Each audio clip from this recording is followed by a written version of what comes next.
Hello mga ka-DIY! Welcome back again to my YouTube channel.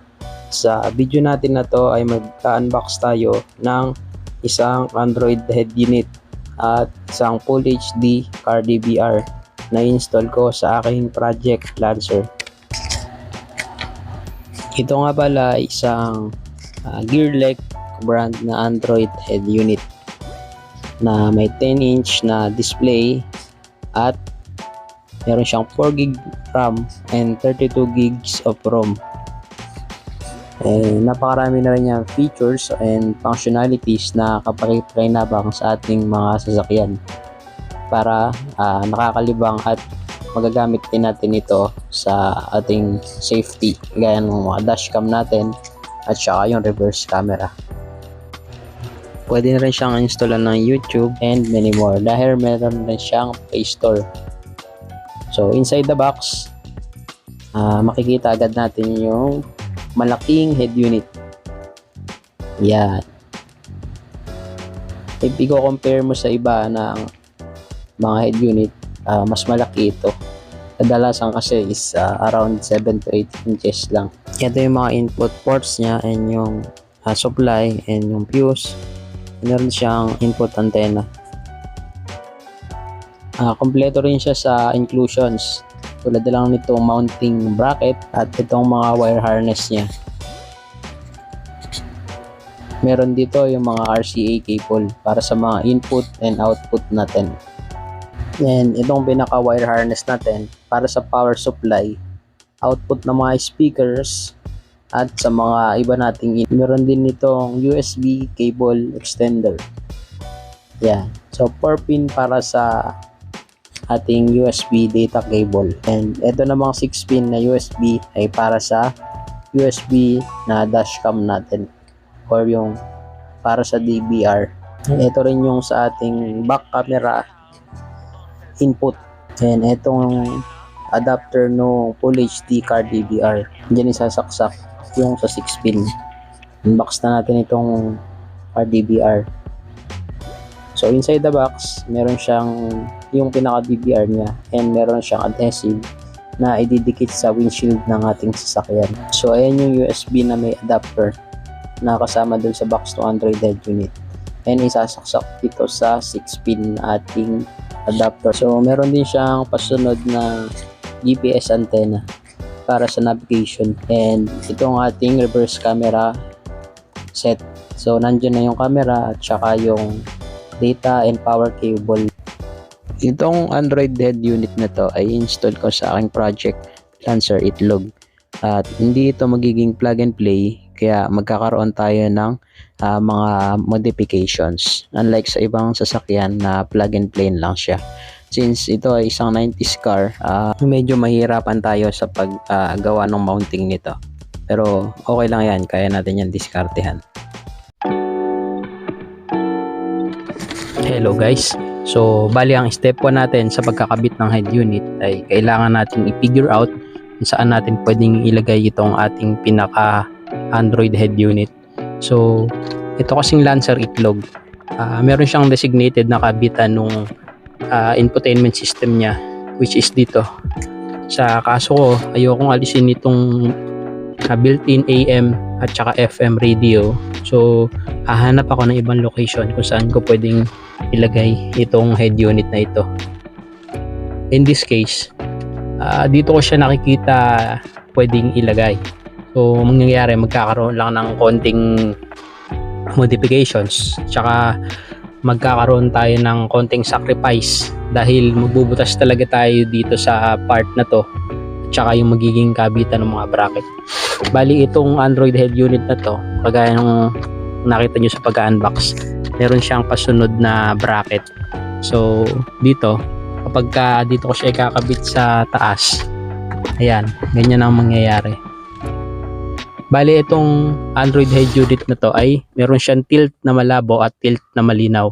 Dito naman, pwede nyo siyang testingin. Supplyan nyo lang at mag-play kayo ng kahit na anong video, and then i-figure out nyo kung saan yung makikitang malinaw yung display niya.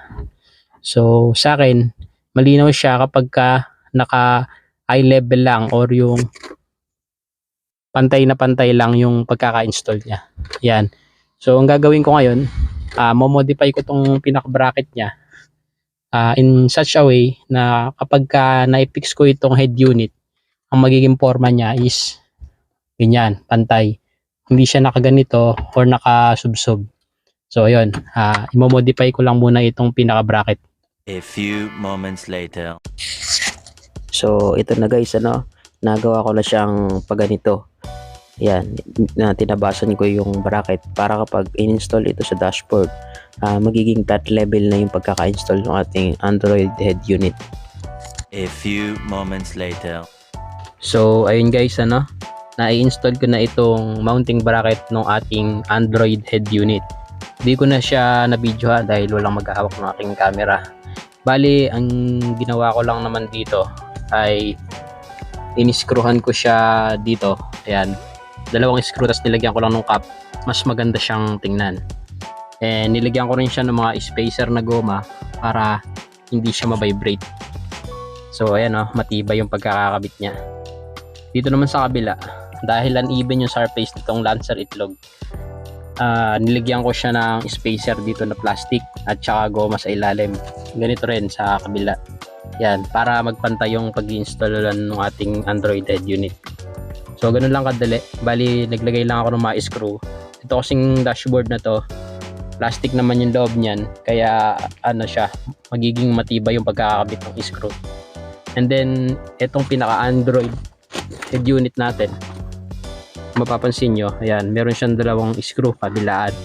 So imamount lang dito yan para maikabit at maipix. So yun lang mga ka-DIY sa pag-install ng mounting bracket. Depende sa surface ng inyong mga sasakyan. Sa Lancer itlog kasi alon-alon, kaya medyo mahirap siyang install. Kung saan napatag lang ito, madadalian tayo. So ayun, next natin, i-fix na natin dito yung Android head unit. Ayan, so magiging adjustable lang din yung kabitan niya since meron siyang gurlet. Pwede nating i-adjust yung pagkapantay niya at saka yung tilt niya, taas saka baba. So ayun, ikabitan natin tong ating Android head unit para makita natin kung maganda yung naging kabit ng ating mounting bracket. Tatapat lang doon sa pinakagatla ng bracket. Yan. Hindi kita ng konti.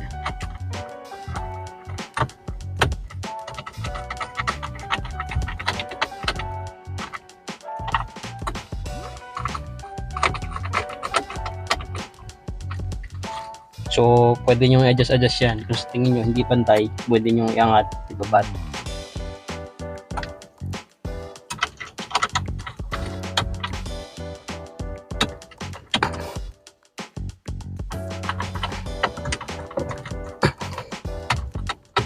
Yun.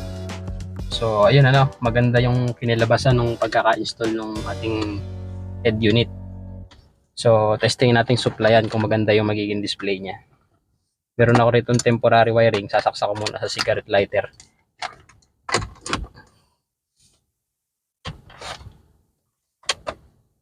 Medyo malabo sa camera, pero dito sa actual, malinaw siya. Play tayo ng video. Ayos, alright. So, ganyan siya mga ka-DIY, So, next step na lang natin dito ngayon ay aayusin natin yung wiring harness. Yung pagdadaanan ng mga wiring na to, dito ko ilalagay sa likod. Diyan. Magbubutas tayo dyan sa part na yan. And then, lalagyan lang natin to ng cover na kahit mga carbon lang na fiber. Tapos, lagyan natin ng balot din ito, mga bracket, para maganda siyang tingnan. So, ayan guys, Alright. Wiring naman ang kasunod natin.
Next step,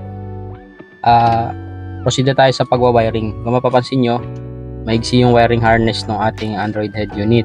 So, kinakailangan natin siyang dugtungan. Yan. So, siya nga pala, ang gagawin ko dito sa wiring harness na to, dito ko na lang siya papalusutin. Sa butas ng hazard switch. Yan, dyan. Para hindi na tayo magbutas ng dashboard. Madali lang naman itong tanggalin eh. Ayan. May snap-on clip lang yan sa likod. So, pwede mo siyang tanggalin, hihilahin mo lang. Ayan. Ganun lang. Tapos, ayan. Pag pinuwesto natin yung ating Android head unit dito, ang magiging latag ng wire is iikot siya dito, pababa. All the way, papunta rito. Kung saan magkakaroon tayo ng pinaka-junction ng mga wires. Andito kasi mga line ng mga speakers at saka yung sa antenna and yung sa ating reverse backlight and etc. So, ang gagawin ko muna ngayon, dudugtungan ko ng wire yung ating pinaka-harness para medyo humaba ng kaunti. A few moments later. Ayun guys, na-prepare ko na itong pinaka-wire harness niya. Bale, dinugtungan ko lang siya ng mga automotive wire. Pagkatapos, yung mga taggings, nilagay ko sa dulo nung idinugtong ko na automotive wire. Bale, itong mga ibang wire, hindi ko na siya nilagyan ng dugtong kasi hindi naman kailangan. Tulad itong key 1, key 2, itong antenna, o yung antenna kasi output yan na supply sa power antenna, sa mga automatic antenna. Tapos ito namang ILL, illumination yan sa backlight. Hindi ko rin kailangan yan kasi meron naman tayo reverse camera na magpapailaw doon. So, ayan. Bali, babalutan ko lang ito ng tape or ng wire wrap para maganda-ganda siyang tingnan.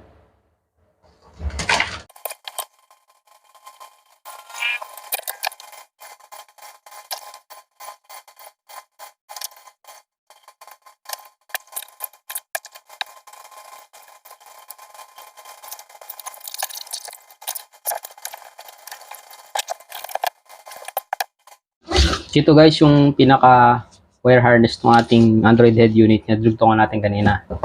Hali, kakabitan ko lang itong socket na to para di hugot pa rin yung mga connections natin. So kung may trouble, madali tayong magpabaklas pagkakabit. Yan. Ito, gagamitin ko to para sa front speakers ng sasakyan. Kukunin ko dito yung mga front, yan, front right, tsaka front left. And then yung dalawa pa ay front left tsaka front left plus. Ito. So, maiging may mga socket wire yung inyong mga splices o yung mga connections rather, para madali na lang kayo makakapag trouble kapag kailangan. A few moments later. So, ito na sila guys, no, na ikabit ko na. Ito yung sa front right minus, ito yung sa front right plus, front left minus. So, ayan, kakabit ko to doon sa pinaka papunta ro sa speaker wire. And then, yung sa rear speakers naman, itong remaining na papunta sa speakers, itong rear left, ayan, at saka yung rear right, ito pupunta pa to sa relay kasi ito magiging double purpose yung speaker natin doon. Pwedeng gamitin sa AM/FM radio, pwede rin gamitin doon sa ating Android head unit. And then itong mga remaining na wire, itong B+, ground, tsaka ACC, ito sa ignition na to. Pati itong back camera naman, reverse camera. Ito na guys, no, na i-sort ko na yung mga wirings ng speaker. So ito yung rear left, rear right, ito yung front right, and then yung front left. Bali kasi itong unit ko ay sabog-sabog na yung wiring nito sa loob, siguro sa unang may-ari pinayiringan nila to. And then ayan, nagamit lang ako ng multimeter at saka sinilip ko yung color code doon sa mga speaker. ito yung mga nakita kong wire, yung 8 na to. Yan yung magkakapares.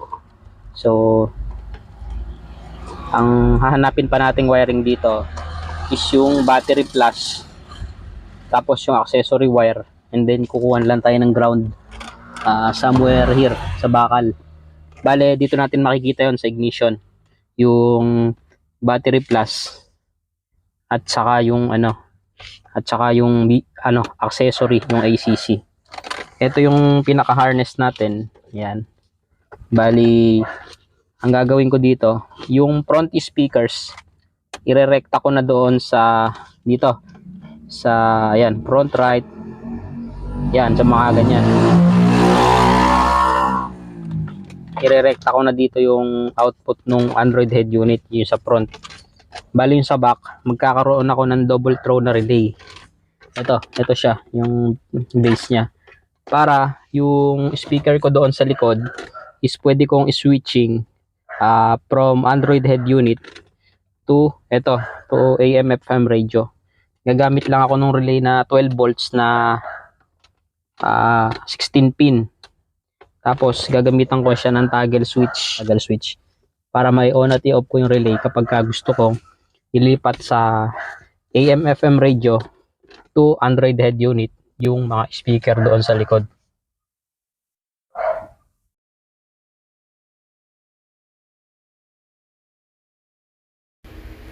Bale, ito guys yung pinaka wiring na gagawin natin, madali lang siya. Ipapalo mo lang yung color coding nung ating sasakyan and ibabagay mo siya rito sa 6 pin na ating wire harness. So bale, kagaya nito, itong front natin na left is lalagay natin yan dito sa white na may blue at saka black na may blue. So kung nakalanser itlog kayo, pare-parehas lang tayo ng gagawin. And dito naman sa susunod, etong front right, ikakabit mo lang yan dito sa black na may red at saka sa white na may red. Sa polarity, hindi naman nagmamatter kapag mga speaker. Depende na lang kung may capacitor yung speaker nyo. So, etong pangatlong speaker natin is yung rear left. Sa rear left naman, ilalagay lang yan dito sa green, tsaka sa green-black strip o stripe ng ating harness. And then, yung sa rear right naman, kung mapapansin nyo, white, red, tsaka yellow na may red. Iko-connect natin yan dito sa purple at tsaka sa purple-black strip. So, ganun lang kasimple yung wiring ng mga speaker natin. Bali, 4 speakers yan, magiging 8 wires.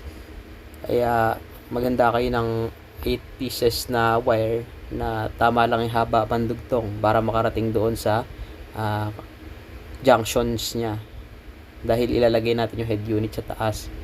And then dito naman sa power, etong yellow wire na to, this is the battery or yung palagi lang siyang may supply na 12 volts. And etong ground ay ikukuha lang natin yan sa body ng sasakyan. And then yung ACC sa ignition, ito yung kapag sinusi mo, mag-on siya. So sa Lancer, ito ay kulay blue. Kulay blue na wire, solid blue na wire.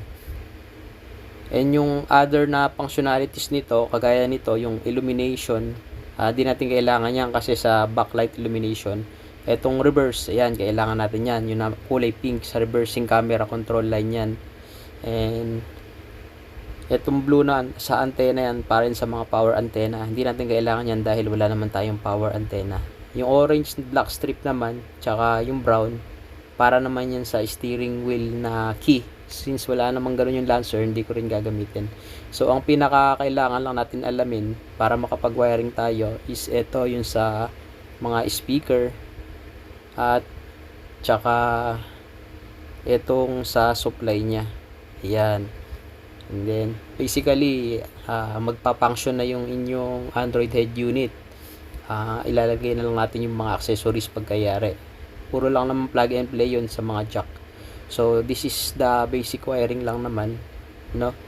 Kaya, madali lang at sundan nyo na lang itong mga color code kung naka-Lancer kayo. Pero kung nakaibang sasakyan naman kayo, gamit na lang kayo ng test light o kaya ng tester. A few moments later. Hello guys, naikabit ko na yung mga wiring natin. Bali, ang major wiring lang naman na ikakabit natin dito is yung linya ng mga speakers. Galing dito sa ating Android head unit papunta ron sa apat na speaker. Yung rear right, rear left, front right, front left. And yung pinaka power naman niya kailangan yung battery plus yung rekta siya kahit hindi nakasusi at saka yung accessory line.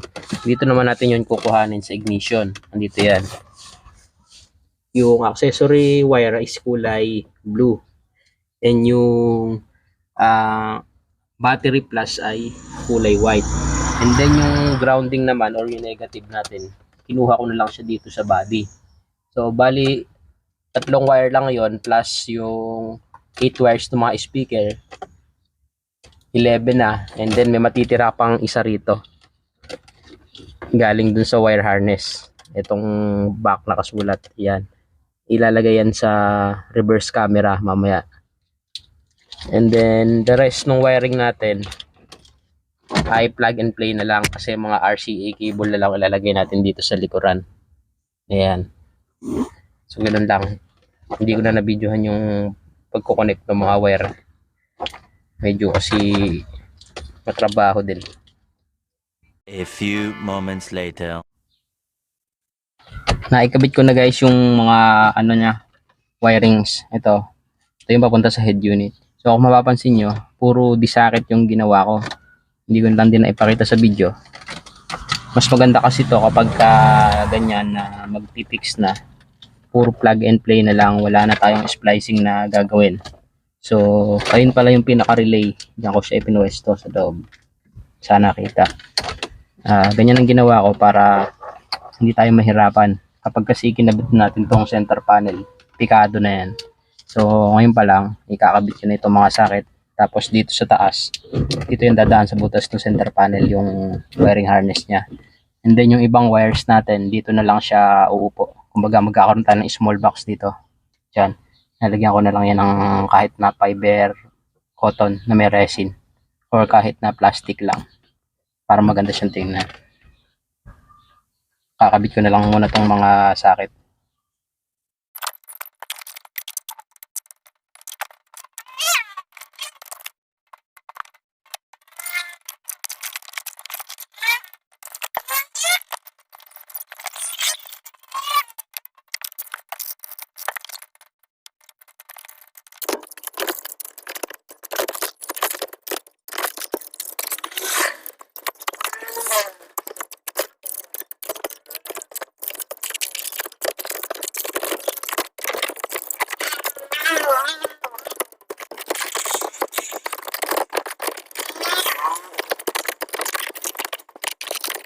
Alright.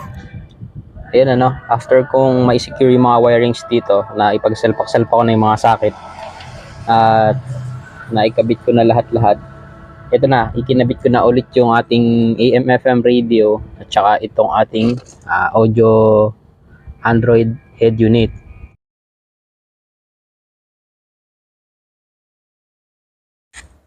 Install na natin itong pinaka GPS antenna nya. Diyan lang yung slot niyan or yung port. I-connect lang dun yan and ididikit ito sa dashboard. Yan, kailangan paharap yung kabit ng pinaka-antenna niya para accurate. Ikabit lang natin dun sa terminal niya. So may roscas lang yan. So tamang higpit lang ano kasi baka ma-lost thread naman.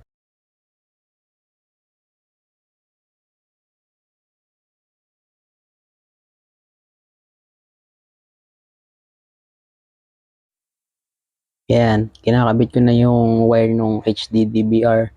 Pinadaan ko lang dito sa may butas sa tabi ng hazard switch. And then dinudukot ko lang dito sa compartment para doon ko napapalusutin sa may gilid papunta ron sa ceiling.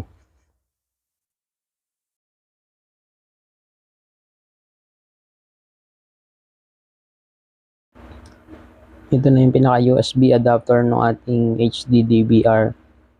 So ikakabit ko lang yan dito sa port na adapter, yung 6 pin.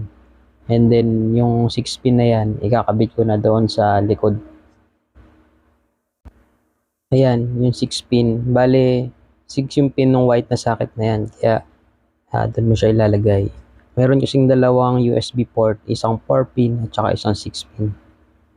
So, dito naman, ikabit natin dito yung DVR. Kailangan linisan muna para dumikit ng maayos yung adhesive natin. Dapat sa gitna. Bali, itapat nyo na lang dito sa may holder na side mirror para sure na nakikit na yung Android DVR. Yan. Yan. I-adjust mo lang na maayos. Yan. Adjustable naman yung lente niyan. Mamaya, i-ayos natin yan kasi doon sa ituturo ng ating monitor. Kasi meron yan tamang dimpla ng pagkakaayos. Ito na yung pinaka wire harness adapter niya. Isasaksak na siya dito sa mismong DVR.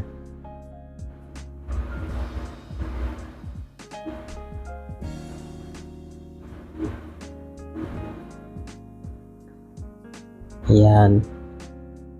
And then papagapangin ko na lang siya dito sa ceiling. Punta rito, pababa. Ayan, tapos papunta na siya rito sa USB.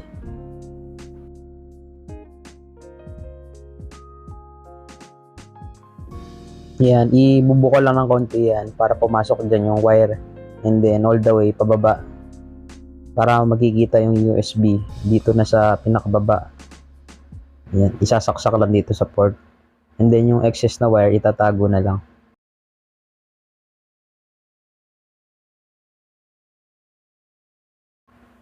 Yun guys, successfully na-install na. Bali kapag na-install mo na yan, matik may lalabas na dyan na pop-up kung naka-install na yung app. Sa akin kasi na-install ko na yan, kaya may nag-pop up na agad na notification. I-okay mo lang yan. And then, mag-cooperate na yung mismong DVR. Pero kung wala pa kayo naka-install na application, meron na yung naka-store sa mismong DVR. Bali kapag naka-connect na ng USB yung Android DVR mo, punta lang kayo ng file manager and then ayan yung USB na car DVR and then andyan yung application. Directly may install na yan. Sa akin kasi naka-install na siya. And then kapag ka-install nyo, i-update nyo na lang siya kaagad sa settings ng mismong app para makuha nyo na yung full features niya. Bali, ito yung RDVR na app. Ayan, yung sa akin, sineset up ko pa lang dyan. Yung red line, itapat nyo rin sa dulo ng hood para pasok na pasok. Siya nga pala may ADAS din yan o yung hindi ko alam kung ano yun basta, pero makikita may distansya ng mga kotse sa paligid mo.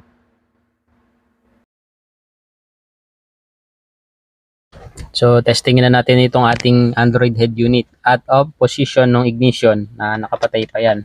Once na nag-on ignition tayo, automatically ay magpa-power on na yan. And then automatically pupunta sa Android DVR dahil meron na dito na DVR. Open ko sa yung app. Yan, malinaw naman. So testingin natin yung speakers kung maganda yung pagkakabit. Music.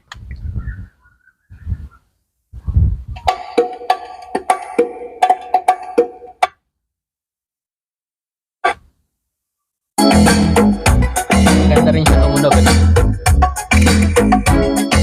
Okay din yung sounds. Bali, ito may speaker to. Tsaka yung dalawa roon sa likod. Ito wala pa kasi lalagyan pa yan. So try natin ulit. Naka silent.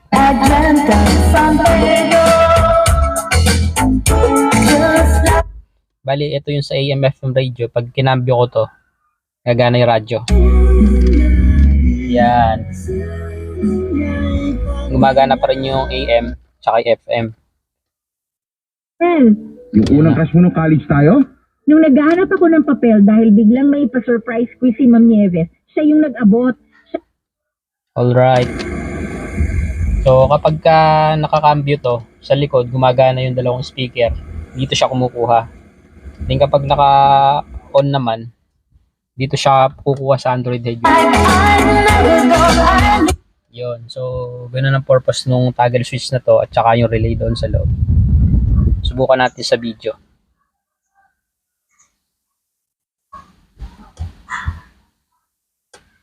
Video.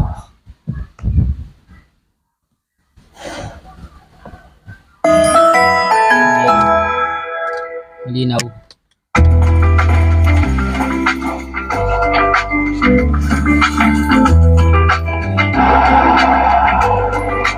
Okay. So, adjustable the brightness niya. I-drag lang na ganun. Alright. So, ito na yung pinaka-USB niya. Yung extension. Dito ko lang siya ipapasok para nakatago. And then, ang isusunod na i-install ko ay itong reverse camera naman sa next video. Sasabay ko to sa parking sensor na i-install. Tingnan pa natin ibang functionalities. So dito gumagana tong ano na to, speedometer kapag tumatakbo yung sasakyan dahil meron tayong GPS sensor. At meron din tong navigation sa Google Maps.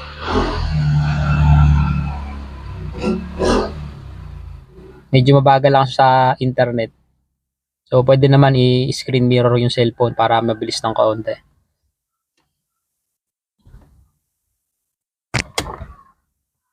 Yan. Meron din siyang Chrome, YouTube. YouTube medyo mabagalan din. Tapos meron siya yung phone link. Pwedeng i-connect yung cellphone dito. Gamit yung USB cable o kaya Wi-Fi. Kasi ito na yung pinaka-application ng DVR. Yung dashcam. Yan. So basically, ito na yung pinaka-Android head unit natin. Para lang siyang Android cellphone. Pwede nyo na lang kalikutin kung paano nyo kinakalikot yung mga cellphone nyo. So, hanggang dito na lang muna ang ating video. Sa susunod na video, i-install ko naman itong ating reverse camera at saka yung parking sensor. Yan, maraming salamat sa panonood.